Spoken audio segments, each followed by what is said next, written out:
Sunny. Hold on, right? Isn't that what we're being called to do? Hold on, my goodness, through it all. So I want to talk today about how we can, be the peace, that the peace song that Unity is so fond of, right? Let there be peace on earth and let it begin with me. And that's a simple saying, right? Let it begin with me, and we sing along. But and how do we really practice being the peacemakers in the midst of all of this? So got some ideas to share, and I want to say it's not always easy. It's a tall order to be peace in the midst of chaos and turmoil and injustices and just struggle and strife. And we have within us the seed of peace. We have within us the infinite intelligence of the universe. That this universe is an intelligent system of peace, of love, of power, of beauty. And that which can keep the planets spinning and this universe in place, and our fingernails growing, right? And our heart pumping blood into our bodies. It's quite miraculous. The seasons that change, all effortlessly. That lives in us. We are part of that. We are the universe. And the universe is peace. And therefore we are peace. It is our innate and true nature.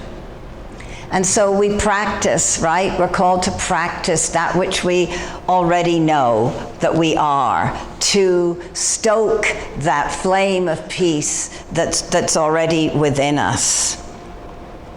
Wayne Dyer says, there's a spiritual solution to every problem. We only need to learn how to access it. So when we think of God, Spirit, Source, we think of peace. It's what all the great saints talked about. And really, all the great saints and mystics, they didn't really have it easy. They suffered, a lot of them, and they struggled. And they had hardships. And they went through numerous dark nights of the soul. And yet what they found deep within them was the peace that surpasses all understanding. And I think that's what evolution is calling us all to now. What if this drama going on in the world of form right now is calling us to something greater, to move into a higher consciousness? Because what we know is consciousness precedes form. That we can't necessarily change all the circumstances of the world right now. Boy, are we feeling that, right? And we're not powerless. We're actually the opposite. We're mighty and powerful. And what we can do is change how we respond to it, our practices, to be mindful peacemakers in the world. And I think that's what Spirit, the universe, is calling us all to now. I'm reminded of Edgar Mitchell, who was the sixth man to supposedly walk on the moon. And he wasn't a particularly spiritual being at that point, well, supposedly at his own admission, but he had an epiphany. He had an epiphany as he looked out. And what he said is, this universe is an intelligent system of peace that we're all part of. As he witnessed heavenly objects orbiting and spinning and whirling in perfect unity and in perfect union. That's the truth to be known about this planet.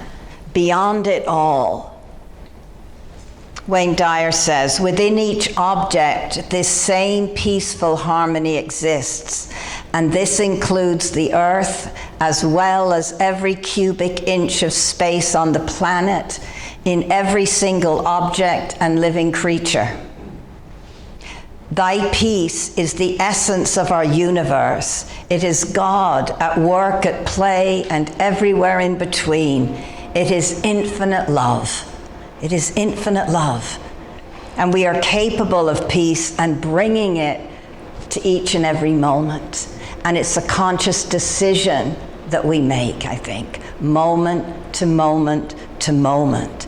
And the truth is that we're out of balance when we have strong feelings of hatred toward another person or a group, or we belittle them for their beliefs and their values.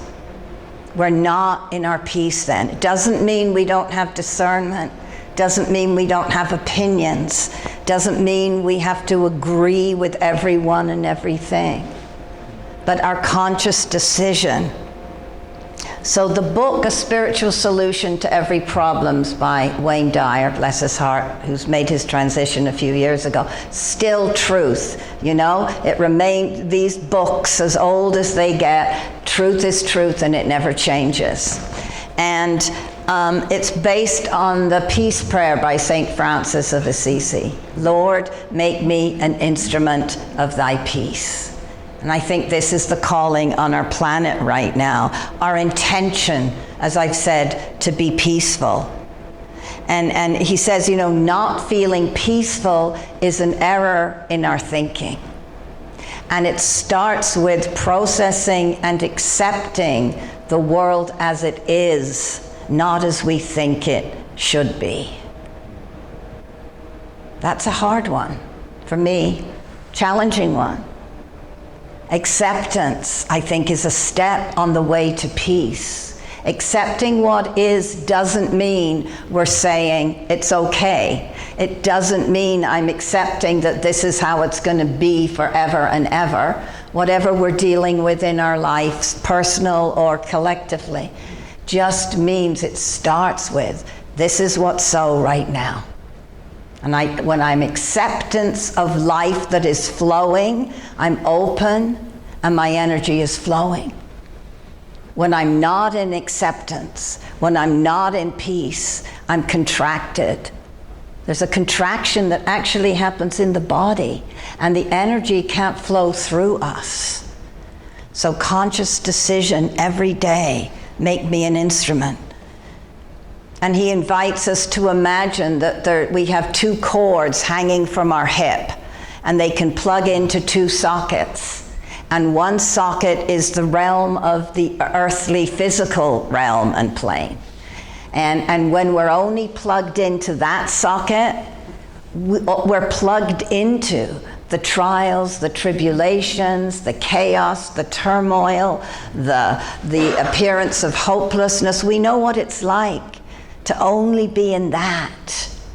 And the challenge with that is that this physical realm isn't the only realm, and that we're not just physical beings. There's a spiritual realm, and we are spiritual beings. So when we're only plugged into the physical socket, when our socket is only plugged into the physical, we're forgetting. And so I've been practicing when I feel myself getting caught up in the world of affairs, family matters, disagreements, hurt feelings, watching the news, seeing what's happening, and unplugging from the physical, and imagine plugging in. The second place to plug in is the spiritual. And when we plug in there, we're plugged into infinite possibilities. We're plugged into pure potentiality. We're plugged into infinite wisdom and power and love and deep peace. We can practice, and it is a practice. And knowing that there's a spiritual solution to every problem doesn't necessarily make life easier here on earth. Doesn't change things overnight. Manifestation takes a while. It sure feels better. It sure feels like we're vibrating in a higher frequency when we're having thoughts of peace and love and joy. And we're in the realm where there's a possibility. Because the moment all these challenges that we're facing right now were born, I believe, in the mind of spirit, in that field of compassion, the solution and the resolution was born at the same time. It exists. But it exists at a certain level of consciousness that we have to get to and be at in order for it to make itself known through us and to us. Does that make sense? So we practice. And I know we all practice all the time, but I think we're called to practice even more right now. Take a breath with me. We're delivering peace. You know, Thomas Merton says, if you are yourself at peace, then there is at least some peace in the world. Then share your peace with everyone, and everyone will be at peace, right? And we're peaceful just because. That's our contribution. We don't have an agenda. We don't have an expectation. We just want to be a peace provider. And we bring our peaceful countenance and energy to soothe the outer turmoil. I'm always amazed at how peaceful and balanced, like first responders and nurses and doctors, you know, that they are. They've been trained in that. And that's soothing, I think, when we're really scared and don't know what's going on or there's an emergency. To have someone just come in and you can feel it. They don't come in all, oh my God, I don't know what you're going to do, you know, this looks terrible. They're in that peaceful place, and it shifts the energy, and it brings peace to us. So these are ways to practice. And most of this information I'm getting from the Wayne Dyer book, and he says to honor our greatest teachers. And who are our greatest teachers? They're the people and situations that drive us crazy. The people and things where we just lose it. You know, there's a wonderful story about a guy called Sam in the ashram that is a teaching on just this. And there was an ashram in India, and they're all very holy, and obviously there was this one, and there was a group of them, and there was a guru there, and there's one guy called Sam in the ashram, and Sam drove everybody crazy. They were vegetarian, but he was caught eating bacon behind the kitchen on more than one occasion. And they were really into, you know, quiet, mindful meditation and all of that. And he couldn't sit still, and he would make noise and make sound. And he was greedy. This is what they all said. He would pile, you know, they ate communally, so he would pile his plate and take more than his share. And he set everybody off. They'd all had enough of him. And then one day, the guru goes out of town, and they're like, this is our opportunity. They all get together, and they're like, Sam has got to go. He is interfering with our peace. We're here to be peaceful. We're here to be loving. You know, we're here to be all these things, and he's ruining it. He's got to go. So there's a bus coming, and they're gathering Sam and all his belongings and kind of putting him on the bus, and all of a sudden the guru shows up. He comes home, and he's like, what's going on? And they said to him, well, we're sending, Sam has to go. He's driving us crazy. He's, you know, we can't take it anymore. And the guru says, you can't send Sam away. He's on staff.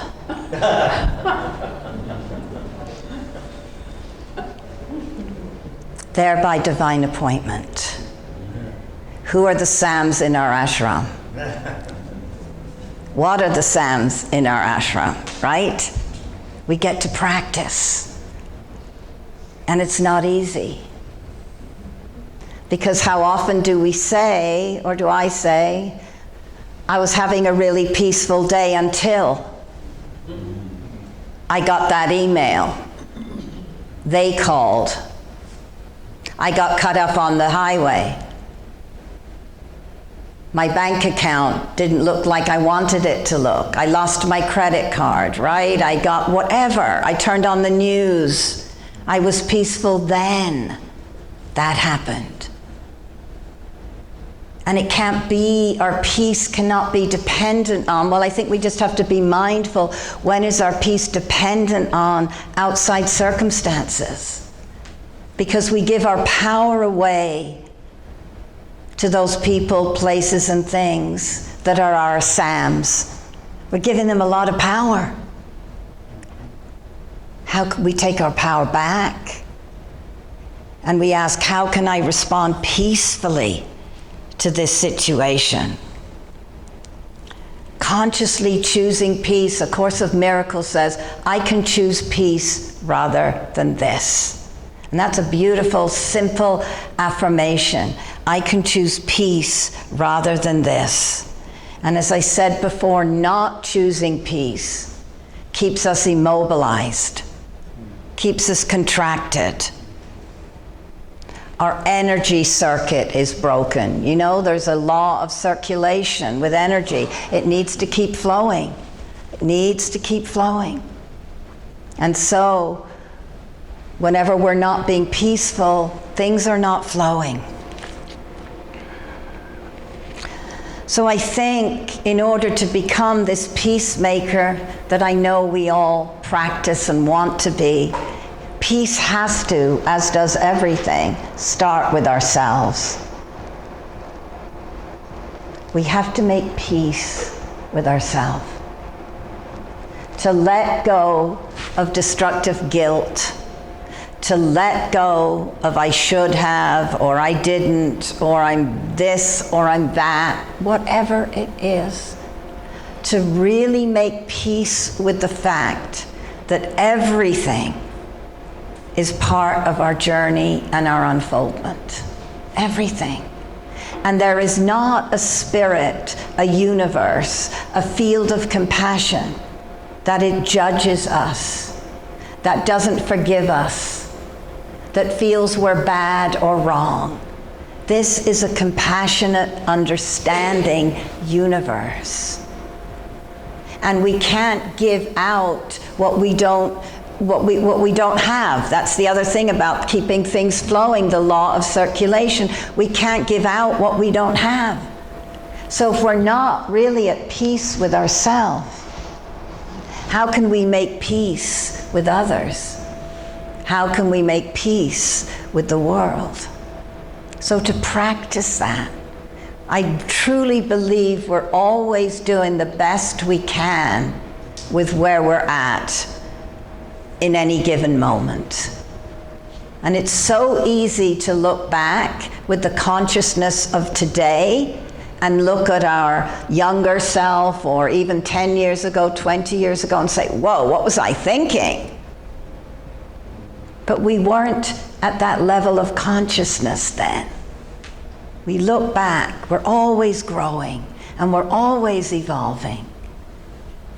And we're different today even than we are yesterday.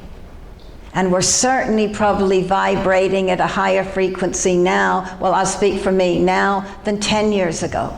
Certainly more than I was 30 years ago. So why hold on to the past?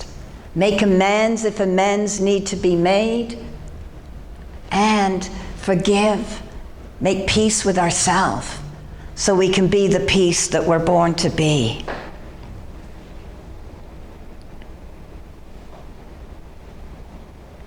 Practice thoughts of peace. Thoughts of peace. We know that what we think is what we create, right? We use the power of our thoughts to create our reality.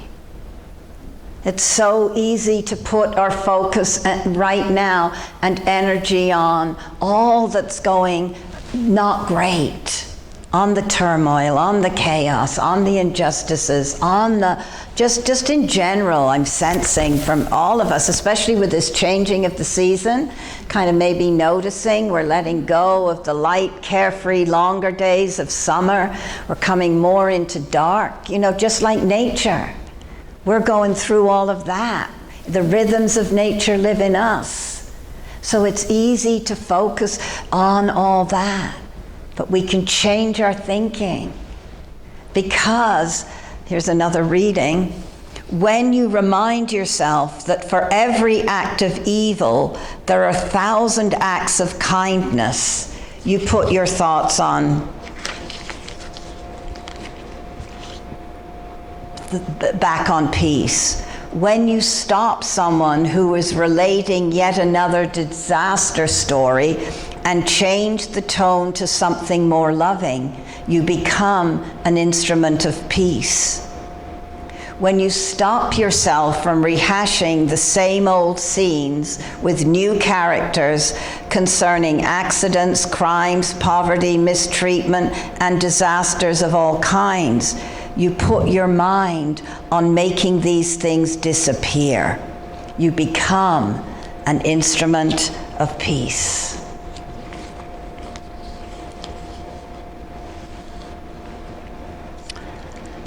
All over the place with my... When we're trapped in a non-peaceful mind, we're trapped in a non-peaceful world. Energy flows where attention goes. Energy flows where attention goes. So we don't need to be in denial. That's not what we're talking about ever. And we can be an instrument of peace as we practice these things I've talked about, and just be aware, gently and kindly and lovingly with ourselves, what sets me off? What takes me from that center of peace and love and joy, and be with it and work with it and practice. And I'd like to end by, we all know this, but by reading the prayer of St. Francis, because it's so powerful. And again, truth is truth. How many, it's beautiful. Lord, make me an instrument of your peace. Where there is hatred, let me sow love. Where there is injury, pardon. Where there is doubt, faith. Where there is despair, hope. Where there is darkness, light. Where there is sadness, joy. O Divine Master, grant that I may not so much seek to be consoled as to console, to be understood as to understand, to be loved as to love. For it is in the giving that we receive, and it is in pardoning that we are pardoned. Let us be those peacemakers. Let us be the ones that take the courageous act of saying, I'm leading this parade, this march, this whatever. I'm going to be a peacemaker. Courageous and powerful act in the midst of it all. Thank you.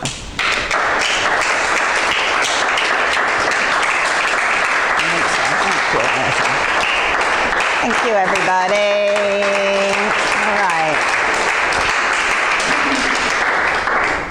Thank you so much.